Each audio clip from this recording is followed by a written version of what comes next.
સ્વામી મહારાજની જય.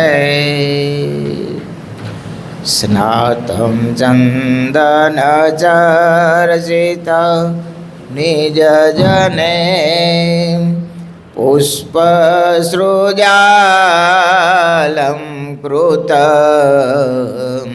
પ્રાત સૂર્યમયુખ સેવિત મુખમ શ્રીચંદ્રશાલોપરી કૃત્વા રોટક મેક પાણિતલકે વંક્ત્વાનસ્તેન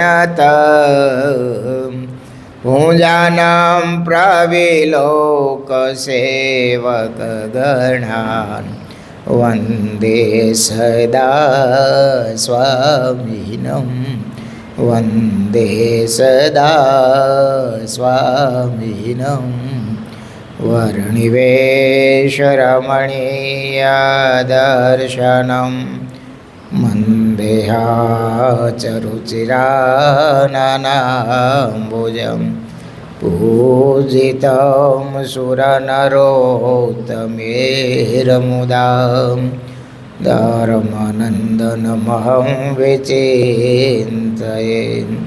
ઓમ અવતારિણે શ્રી સ્વામિનારાયણાય નમો નમઃ. ઓમ શ્રી હરિકૃષ્ણાય નમો નમઃ. ઓમ શ્રી પૂર્ણ પુરુષોત્તમાય નમો નમઃ. સહજાનંદ સ્વામી મહારાજની જય. હરિકૃષ્ણ મહારાજની જય. સ્વામિનારાયણ ભગવાનની જય. વિક્રમ સંવત 2080 તારીખ 30/4/2024 ચૈત્ર વૈદ સાહિત્ય મને આઈટમ ભેગું છે. મંગળવાર સદગુરુ નિષ્કાળ સ્વામી રચિત નિસ્વાંત કાવ્યમાં પુરુષોત્તમ પ્રકાશ પ્રકાર ત્રીજો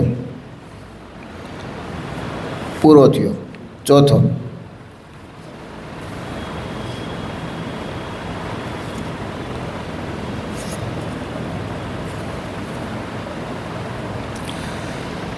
ચક્ર સુદર્શન યાદિ જય આયુધ મૂર્તિમાન દિવ્ય દેહ સેવે સદા પ્રભુ પદ પરમ સુજાન નંદ સુનંદન શ્રીદામવર ચક્ર ભાનુ શશિભાન એ આદિ કય સંખ્ય ગણ રૂપ ગુણ શીલવાન સેવત પ્રભુ પદ પ્રીત કરી પાર્ષદ પરમ પ્રવીર રાજત સદા સમેપમાં મહાસુભટ રણધીર કોટિ ચંદ્ર રવિ સમદ્રુતિ નવનિરદ તન માય નિરખીનાથ શોભા નિધે આનંદ ઉર્ન સમાય અનંત કોટિ કલ્યાણકારી ગુણ રે તેણે યુક્ત છે મૂર્તિ તરુણ રે ધર્મ જ્ઞાન ને વૈરાગ્ય આદિ રે નવ નિધિ સિદ્ધિ અણિમાદી રે એ આદિક ઐશ્વર્ય પાર રે સેવે પ્રભુ પદ કરે બહુ પ્યાર રે મૂર્તિ માન વેદ ચારે ગાય રે હરિના ચરિત્ર કીર્તિ મહિમાય રે. ભગવાન છે એની ચારેય વેદો સ્તુતિ કરે છે, કીર્તિનું ગાન કરે છે. અષ્ટસિદ્ધિ નવનિધિ એના ચરણમાં છે. બોલો, આનો અર્થ સીધો કરવો હોય તો એ થાય કે એક ભગવાનની ઉપાસના કરે એમાં બધુંય આવી જાય. જેની આપણને નિષ્ઠા હોય, જેની પ્રત્યે અપાર શ્રદ્ધા હોય, જેની ઉપાસના હોય એ આપણા માટે સર્વસ્વ હોવું જોઈએ. કેવું? બીજું પછી ગમે એટલું સારું દેખાય, સંભળાય, અનુભવાય, તો પણ આપણી જેની પ્રત્યે જે નિષ્ઠા છે એમાં ફેર પડવો ન જોઈએ. એને પતિવ્રતાની ભક્તિ કહેવાય. કેવી? પતિવ્રતા. પતિવ્રતા સ્ત્રી હોય, એનો પતિ ભલે કદાચ કાણો હોય, લંગડો હોય, યાદ શક્તિ કદાચ ઓછી હોય, ઉંમરવાળો હોય, કુરૂપ હોય, અને બીજો કદાચ રાજપુરુષ હોય, અઢળક સંપત્તિવાળો હોય, ઐશ્વર્યવાન હોય, પ્રતિષ્ઠિત હોય, પણ પતિવ્રતા સ્ત્રી છે એ એના પતિ જેવો બીજે ભાવ એને થાય નહીં. ગમે એટલું દેખાય, ગમે એવું હોય તો પણ નહીં. એને પતિવ્રતા કહેવાય. એમાં આપણે જેની ઉપાસના કરીએ છીએ ને, જેનું ભજન કરીએ છીએ ને, એ આપણા માટે સર્વોપરી. કેવા? એથી ઉપર કોઈ છે જ નહીં. લોકમાં જે બકવાદ કરવા એ કરે, હકીકત કહું છું. આપણી વાત નથી કરતો. કૃષ્ણ ભગવાનનો જે ઉપાસક હોય તો એના માટે કૃષ્ણ શ્રેષ્ઠ. રામચંદ્ર ભગવાનનો ઉપાસક હોય તો એના માટે જેની ઉપાસના કરતા હોય, શંકરનો ઉપાસક હોય કે કોઈ હનુમાનજીને માનતો હોય, ગણપતિને માનતો હોય, જેને માનતું હોય, પણ જેની પ્રત્યે એકવાર પ્રીતિ થઈ, નિષ્ઠા થઈ અને ઉપાસના બંધાણી, પછી એમાં ફેર પડવો જોઈએ નહીં. જો હનુમાનજીમાંથી એ શીખવા જેવું છે. બધાએ અવતારોમાં સેવા કરી કે નહીં? કૃષ્ણ અવતારમાં સેવા નથી કરી હનુમાનજીએ, પણ એના ઈષ્ટદેવ કોણ? સેવા સ્મરણ કોનું કરે? રામનું કરે. એમાં આપણા ઈષ્ટદેવ કોણ છે? મહારાજ છે, ભગવાન સ્વામિનારાયણ. એના સિવાય બીજે માથું ક્યાંય નમે નહીં. હા, વંદન, દર્શન, અર્ચન, પૂજન બધાયનું, પણ જે નિષ્ઠાનો ખીલો છે એમાં ફેર ન પડે. ગુણાતીતાન સ્વામી ક્યાં સુધી કહેતા ખબર? ગિરનાર જેવા પર્વત. કેવડા? ગિરનાર જેવા પર્વતને પાછીકાની જેમ બે હાથમાં ઉછાળતો હોય અને ધરતીથી 5 ફૂટ અધર હાલતો હોય, એને જોઈને બીજો ઘાટ ન થાય. એને જોઈને એમ થાય મહારાજે કંઈક થોડુંક ઐશ્વર્ય આપ્યું છે તો વાપરે છે. આમાં જો સ્વામી કે અષ્ટસિદ્ધિ, નવનિધિઓ, 4 વેદ એ ભગવાનની સ્તુતિ કરે છે. મોટા સંતો બહુ જાડું દ્રષ્ટાંત દઈને વાત કરતા કે હાથીના પગમાં બધાના પગલાં આવી જાય. એકને પકડી રાખે ને એટલે પછી બહુ બીજી ગામડાની ભાષામાં સમજાવતા સંતો, એ કે ખેડૂ હોય ને, મોટા ભાગના ખેતી કરતા હોય, એ કે તમારું ખેતર હોય અને તમારે પાણી જોતું હોય તો 10 ફૂટ અહીંયા ખાડો કરો, 10 ફૂટ અહીંયા ખાડો કરો, 10 ફૂટ અહીંયા ખાડો કરો, તો એમ પાણી થાય નહીં. પણ એક જ જગ્યાએ તમે 30 ફૂટ ખાડો કરો તો પાણી થાય. એમ ઘડીક અહીંયા માથા મૂકીએ ને ઘડીક અહીંયા માથા મૂકીએ ને ઘડીક અહીંયા વાત સાંભળીએ કે ત્યાં તો ભાઈ બહુ ઐશ્વર્ય હે, ત્યાં તો આમ કરો એટલે આમ થાય. એ નિષ્ઠા કહેવાય નહીં. આમાંથી તો જો કે એવા કોઈ નથી, આ તો ખાલી વાત કરું છું. પણ મહારાજે લખ્યું છે વચનામૃતમાં કે ગ્રહસ્થ અને કોઈ દીકરા દેનારો મળે તો પ્રતિથી આવતા વાર લાગે નહીં. અને હકીકત આ લોકો જ એવું છે. ભલે હું અત્યારે મોટી મોટી વાતો કરો છો, તમે સાંભળો છો, પણ એ વ્યવહારમાં એટલી આટી ઘૂંટી આવે ને શરીરમાં એટલા બધા રોગ આવે ને દમેને હાથ નાખી ત્યાંથી પાછા પડતા હોય ને કોઈ રીતે સારું થતું ન હોય અને શરીરથી કંટાળી ગયા હોય, થાકી ગયા હોય, પછી એમ કે આય તમે આમ કરો ને તો આમ થાય. તો કે હાલો ને એમ આવે કરવામાં ક્યાં બીજું ક્યાં ખાય છે? દવાખાને જાય જ છીએ ને આપણે. પણ ભગવાનનો ભગત હોય ને એને એવો વિચાર આવે નહીં કે મારો મહારાજ કરતો હોય છે એ બરોબર સમજીને કરતો હોય છે. હો, ને બહુ સારા ભગત હોય ને એમ કે તો મહારાજ ચોખા કરે. શું કરે? મહારાજ ચોખા કરે છે. પણ એની નિષ્ઠામાંથી એમાં કંઈ ડગમગાટ થાય નહીં. આપણને તો હજી આમ થોડુંક ક્યાંક થોડીક લાલચ દેખાય અને થોડુંક થાય તો આ શિક્ષાપત્રી તો ઘડી બંધ કરી દી. બીજું ઘડી બંધ કરી દેવાની. પછી ધર્મ તો કરી નાખશું. કેવું? મને એ હરિભગત આવ્યો એ કે સ્વામી સારું મારે થોડુંક ખોટું કામ થયું છે પણ હવે અમે થોડોક ભાગ કાઢી નાખીએ તો ન હાલે? તું મહારાજને પૂછ. મેં કીધું એમાં મને ક્યાં નાખશો તું? તારું પણ મને દેવું? જો હું આ પાડું તો કે સ્વામીએ કીધું કેવું, એટલે આપણે બરોબર ગયા.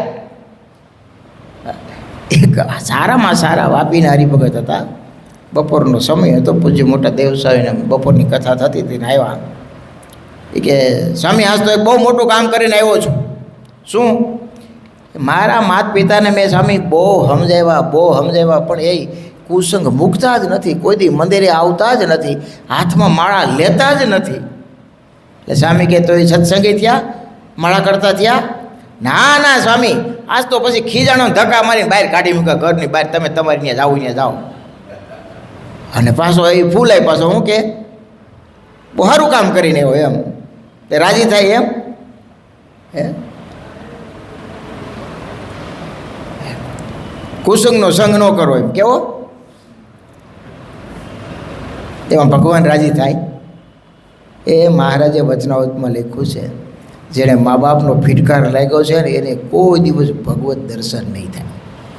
સાધુ થાય તોય ન થાય હો, બહુ સમજા જેવી વાત છે. પ્રશ્ન એવો પૂછ્યો છે કે મહારાજી એને આટલું બધું સત્સંગ રાખે છે ને આવું બધું, તો એને આમ કેમ થાય? મહારાજ કે એને પૂર્વે એના મા બાપનો ફિટકાર લાગ્યો છે. તમે જુઓ, ઋણાનું બંધન છે. એનું ઋણમાંથી, અમુક ઋણમાંથી કોઈ જીવ મુક્ત ક્યારેય થતો નથી. તમે મા બાપની ગમે એટલી સેવા કરો, ગમે એટલા હાચવો ને, તો એમાંથી ક્યારેય મુક્ત થવાય નહીં.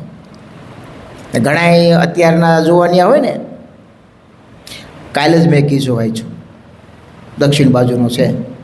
40 વર્ષનો એક જોવાનિયો, એના મા બાપ 60 વર્ષની ઉંમર, એને બાપા એટલા એને ગડદાન પાટા માર્યા હતા, 4 દિવસ પછી મૃત્યુ પામ્યા. પ્રોપર્ટીની કાલનો જ કિસ્સો છે, નામ સાથે જ. ક્યાંથી ક્યાં માણસ પોગી જાય જો તો ખરા. રાજી કરવાનો તો એક બાજુ વાત રહ્યું, હે એમાંથી મુક્ત થવાતા છે બાપ? ક્યારેય થવાતું નથી હો. એટલે તો શાસ્ત્રોમાં લખ્યું છે કે મા બાપના ચરણમાં 68 તીર્થ રહ્યા છે. આપણી સંપ્રદાયનો પ્રસંગ તમે જુઓ, પર્વતભાઈનો છોકરો તીર્થ કરવા જતો હતો, યાત્રા કરવા. તે વડોદરા બાજુ કે ગોપાલ સ્વામી બાજુ બિરાજતા છે, તો રાતે એને ધોળા માણસો આકાશ માર્ગે આમ ટોળે જતા દેખાણા પર્વતભાઈના છોકરાને. તેને ગોપાલ સ્વામીને પૂછ્યું, સ્વામી રાતે મને આકાશ માર્ગે આવા માણસોના ટોળા જતા દેખાણા, એ કઈ બાજુ જતા છે? સ્વામી કે બધા તીર્થો છે, પણ આમ કઈ બાજુ? તો કે તારા બાપાના દર્શન કરવા જાય. કોણે કીધું? ગોપાળન સ્વામી. એ તારા બાપાના દર્શન કરવા જાય છે. બોલ, તેને જે મારા બાપા આવે તો કે હા. એ મા બાપના ચરણમાં 68 તીર્થો રહે. એને તિરસ્કાર કરીને તમે ગમે એટલી યાત્રા કરો, ગમે એટલા દાન કરો, ગમે એટલો ધર્માદો કરો, તો એ ભગવાન સ્વીકારતા નથી. એ એટલી જ હકીકત છે. ભલે આપણે એને રાજી ન કરી શકીએ તો કાંઈ નહીં, પણ એનો તિરસ્કાર તો ન કરીએ, એટલું તો શીખવું જોઈએ ને. તો આ ભગત પોરોની વાતો કરતો છે, સામે મેં સારું કામ કર્યું ને, લે એ સારું કામ કર્યું. એટલે આ બધું બહુ અઘરું હોય છે. આપણે એ વાત તો એ કરતા હતા કે મહારાજની મૂર્તિમાં બધું રહ્યું છે.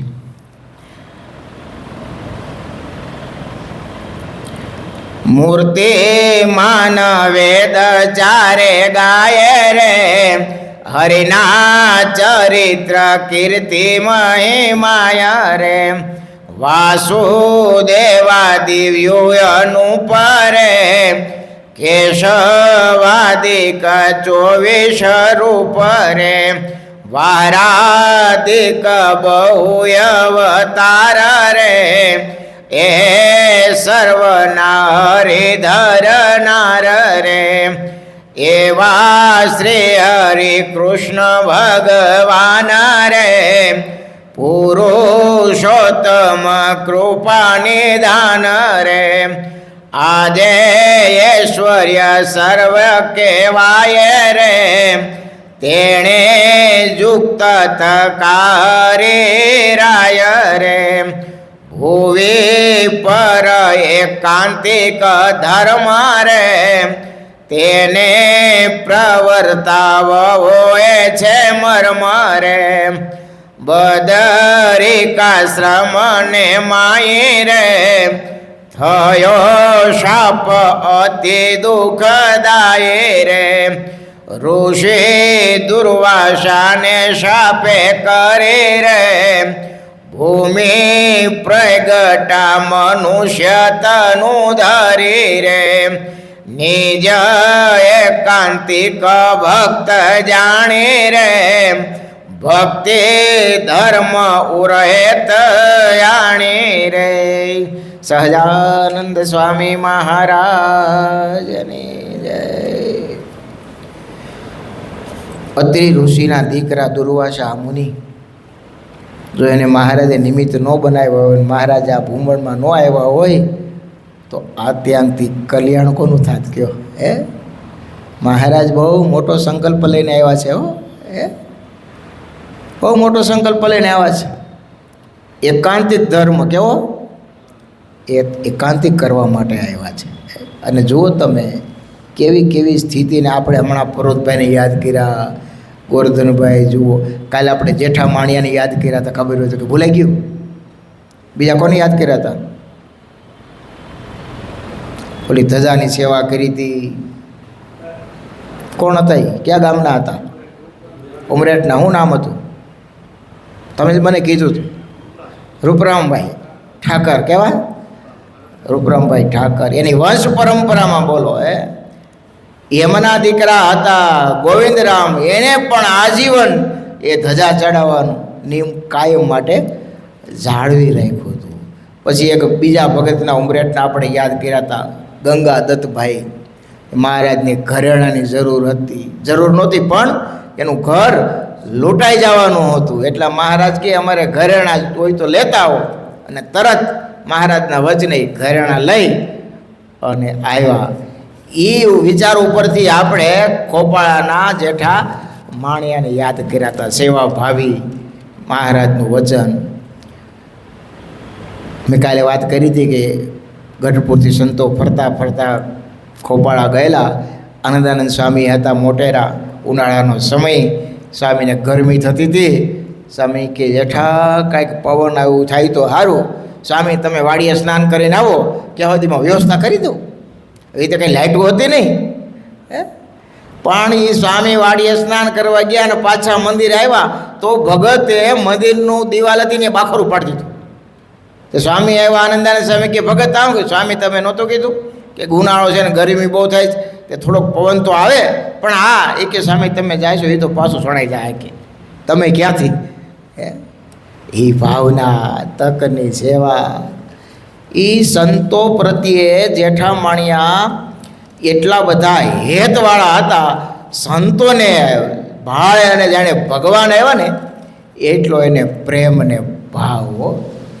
તે એકવાર ભગત ગાડું લઈને ખેતીનું કામ કરે, ખેતરે જતા હોય છે ને ગામને ચોરે, તે મંદિરો તો હોતા ને, ગામને ચોરે કે ધર્મશાળામાં કે વાડીમાં ઉતારા હોય સંતોના, સંતોનું મંડળ ગામને ચોરે આવેલું. તે ભગતે ગાડું ઊભું રાખીને જય સ્વામિનારાયણ કર્યા, વાત કરી. ભગત કે હું બપોરે પાછો આવી જઈશ. સીધા પાણીનું કેમ છે? ભગત એક હરિભગત કહી ગયા છે સીધું તો ત્યાંથી આવવાનું છે. સારું. તો ભગત પાછા ગાડું ઊભું રાખીને ઘરે ગયા અને ઓલા એના ઘરનાને કીધું કે ભાઈ બોઘરણું ભરીને સંતો આવ્યા છે, તું દૂધ આપી આવજે. ભલે ભગત. અને ભગત તો વાડીએ ગાડું લઈને આવતા રહ્યા. એટલે આ એની બાય છે થોડાક લોભણા, લોભી ભગત તો છે જ. એટલે એણે દૂધને બદલે છાશનું બોઘરણું મોકલ્યું. તે સંતોએ છાશ આવી એટલે રાજી રાજી થઈ ગયા. એ સરસ મજાની કઢી કરીને, ખીચડી કઢી, જે કાંઈ ડાળ રોટલા ભગવાને થાળમાં ધરાવ્યા. ક્યાં ભગત પાછા આવ્યા. ભગત કે સ્વામી એ ઘરેથી દૂધ આવ્યું હતું ને? અરે ભગત સરસ મજાની છાશનું દોણું આવ્યું હતું અને મહારાજને સરસ એ કઢી કરાવીને મહારાજને ધરાવ્યું. સંતો તો આમ રાજી રાજી થઈ ગયા. પણ ભગત મનમાં હમી ગયા. હો એલા મેં દૂધનું કીધું હતું ને એને છાશ મોકલી, કાંઈ બોલ્યા નહીં. તે ઘરે જઈને બે નાની પાડીઓ હતી, બે ભેંસું ભગત રાખતા, દૂધણી ભેંસું, અને ભેંસું તો ભરવાડ ચારવા લઈ જાય. એટલે સાંજે પોળાનો સમય છે, ભેહું ભગત બપોર પછી જોડી અને આવે ગઢડા ભેંસું લઈ પાડીઓ લઈને ગઢડા બાંધી આવે, અને સાંજે પાછા આવીને અને ગામને ચોરી સભામાં બેસી ગયા. ઘરે ન ગયા, બેઠા. ઓલા પટલાણી હાંજ પડી, ગામનું ધાણ આવી ગયું, ભેંસું દોવાનો સમય જતો રહ્યો, રાહ જોવે. ભગત સંતો પાસે બેઠેલા, તે પછી પટલાણી ગયા ગામને ચોરે, અને એક ભવાન કરીને સોની ગામના હતા, એ ઘરે જતાય છે વારું કરવા સંતો પાસેથી. એ હરિભગત એ કે ભવાનભાઈ એ જરાક તમારા કાકાને ગયો, કાકી કેવળ કાકા થતા છે, ભત્રીજો થતો છે ને, એ કે કાકાને કહો કે આ ભેંસું આવી નથી, કે આ પાડીઓ ક્યાં લઈ ગયા? તે એ ભવાનભાઈ આવ્યા અને જેઠા મણીએ તો સ્વામી પાસે બેઠેલા સંતો પાસે. એ કે ભગત મારા કાકી કેવડાવે છે, એ કે આ તમે પાડીઓનું ભેંસું ઘરે નથી આવ્યા તો ક્યાં લઈ ગયા? તો ભગત પાછા કહેવા ગયા નહીં ને, ઊભા ન થયા. તો કે તારી કાકીને કહેજે, એ જેણે દીધી હતી ને એને પાછી દીએ, જેણે દીધી હતી એને પાછી આપી. આમ કહીને ભગત તો સંતો પણ બેઠા રહ્યા. ત્યાં જે કથા વાર્તા પૂરી થઈ, પોઢણી બોલી, પછી નિરાતે ઘેરે જઈને વારું પાણી કરીને ઓલા શેઠાણીએ ઓલા પટલાણીએ પૂછ્યું કે આ ભેંસું તમે ક્યાં કોને દીધી? કે કીધું નહીં તને, જેને હતી એને દીએ. એ કે એવું થયું ને, હું આજ બપોરે ખેતરે ગયો ને તો મને ગોપીનાથ મહારાજે દર્શન દીધા. કોણે? એ કે ગોપીનાથ મહારાજ આવ્યા. એ કે એલા મેં તને પેલું ભેંસું આપ્યું હતું, આપી હતી, અને ઓલા સંતોને દૂધ માટે આપી હતી, તો હવે તું દૂધ તો એને આપતો નથી, તો ભેહું મને પાસે આપી દે. એટલે હું તો એને પાછી દઈએ ઓકે, કારણ કે મને ભેંસું એના માટે જ આપી હતી ગોપીનાથ મહારાજે, કે સંતો આવે તે સંતનો ઉપયોગમાં આવે, અને સંતો ન હોય તે છોકરા ખાય, એટલે મેં રાખી હતી. હવે કંઈ સંતોનો ઉપયોગમાં કંઈ દૂધ આવ્યું ને, એટલે હું પાછી એને દી આવ્યો. અને તારે જો ક્યાંય ગોકળ ગાબાણી ગામમાં રહેશે, સવારે બોગરું લઈને ત્યાર રહીએ, છાશ ત્યાંથી માગી આવજે, એને દૂધાણું છે, નહીંતર તારા છોકરાએ છાશ વગર રહે. આવા ભગત તમે જુઓ તો ખરા, આવું થાય? વાત સાંભળવાની કેવી મજા આવે? મજા આવે કે નહીં? સમય આવે તઈ એ તો સર્વસ્વ સત્સંગને સ્વીકાર્યો હોય ને, સત્સંગ મારો કુટુંબ પરિવાર છે એવી ભાવના હોય ને, ખાલી વાતો થાય. પણ એ સમય આવે ત્યારે હરિભગતને મદદરૂપ થવું, એ પાછું ઘરનું મૂકીને, હો આપણે બધું કરતા હોય પણ રાહ રાખીને વાત કરતા હોય. કેવી ખબર પડે રાહ રાખવામાં? હા, આપણું બધું રાખીને પછી કરતા હોય. હો, એ સત્સંગનું ખરું મહત્વ ન કહેવાય. એ ભગવાનના રાજીપા એમને પ્રાપ્ત થતા હોય છે. આ જેઠા માણિયા એ વખતે ઘણા ભક્તો છે, જેઠા માણિયાને શું કામ યાદ કરીશ? એનું સમર્પણ, સંતો પ્રત્યેની, ભગવાન પ્રત્યેની ભાવના છે. ગઈકાલે જ મેં એક ચરિત્ર શેર કર્યું હતું, તમે કદાચ વાંચ્યું છે. 12 પટોળીના કાળુ વાવડિયા આહિર સંઘ લઈ અને ગઢપુર આવ્યા. પછી સંઘ લઈને ગઢપુર આવ્યા એ દરમિયાન મોટી બાએ મહારાજને કીધું કે મહારાજ એ હમણાં દૂજાણું થઈ રહ્યું, વહુ કહી ગયું છે દૂજાણું કાંઈ છે નહીં. મહારાજ કે એમ આટલા બધા હરિભક્તો અને સંતો બધે આવતા હોય અને દૂજાણું કરે તો કેમ ચાલે? મહારાજ કે એમાં બરાબર એ 12 પટોળી કાળુ વાવડિયાની સંઘ લઈને આવેલા. તો મહારાજે કાળુ વાવડિયાને કીધું, એટલે ભગત અમે સાંભળ્યું છે કે તમારા બાબળિયાવાડમાં ભેંસો બહુ સારી હોય, અને બહુ દૂધ આપતી હોય, તો અમારે એક ભેંસ લેવી છે. ભલે મહારાજ, પણ જો એમ નહીં, અમારે મફત લેવી નથી, અને પછી સારામાં સારી ભેંસ, હા શીંગડે પૂંછડે દેખાવડી હોય, અને બે ભેંનું દૂધ એક ભેં કરતી હોય એવી ભેં લેવી. કેવી? હા, ઘણી ભેંસું હોય. કાલે મને ગરીબ ભગત વડિયાની બાજુમાં ગામ છે, ફોન આવ્યો, મેં પેલા ભલે મેં છે પૂછ્યું, ભગત શું છે દૂધાણામાં? કે સામી ભેંસ છે. મીન્સ કેટલું દૂધ કરે? 13 લીટર. કેટલું? એક ટાઈમનું 26 લીટર દૂધ કરે. બોલો. મેં કીધું તો તમે એટલા ઘરના બધું એટલું દોયો કે 13 લીટર 13 શેર દૂધ દઉં લીટર? તો કે ના ના સામે ભરવાડ આવે છે એને 100 રૂપિયા આપી દઈ. પણ ભેહું હોય છે ને, 10 ફેટ આવે પાછા, કેવું ઘાટું દૂધ છે. 13 લીટર એટલે આખો દીનું 26 લીટર દૂધ થાય. કેટલું? 26 લીટર દૂધ. એટલે મહારાજ કે 2 ભેંસોનું દૂધ એક ભેંસ કરે ને એવી, અને શીંગડે પૂછે આમ કુંડી ભેંસ લેવીશું મહારાજ કે. ભલે મહારાજ. હવે ભેહું માલધારીને બહુ દૂધણી હોય ને એ દીકરાને જેવી વાલી હોય, સારી દૂધણી ભેં એવી કાઢે નહીં. કાળો ભગતે વિચાર કર્યો કે સારું આવી ભેં તો કોઈ કાપશે નહીં, એને લાગે કોઈ આવી ભેં તો મારે ઘેર જ છે. તે સંઘમાંથી 2 જુવાની આહીને મોકલા કે જાઓ તમે મારે ત્યાંથી ભેં લઈને લેતા આવો. એટલે 4 દિવસે પાછા ભેં લઈને આવ્યા, અને એ દરબારગઢમાં ચોકમાં ભેંસ ઊભી રાખીને મહારાજ કે આવો મહારાજ ભેંસ આવી ગઈ છે.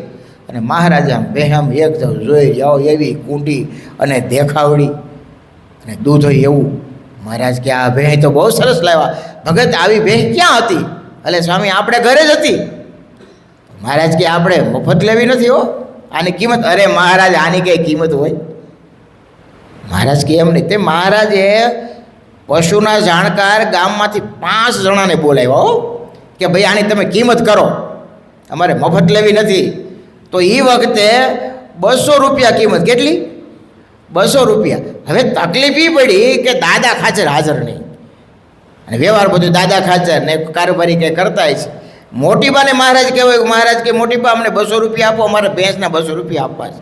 અરે મહારાજ મોટીબાએ વ્યવહાર હાવ મૂકી દીધેલો, પાંચું રાખતા નહીં. એકાંતિક ભક્ત મહારાજનું ભજન કરે, કોઈ આવે ને કથા વાર્તા કરે, મહારાજનો મહિમા કે થાય એટલી સેવા કરે, પણ પૈસાનો વ્યવહાર બિલકુલ મોટીબા કરતા નહીં. એટલે વિચાર કર્યો કે દાદા ખાચર છે નહીં, મહારાજે 200 રૂપિયા માંગ્યા છે, હવે શું કરું?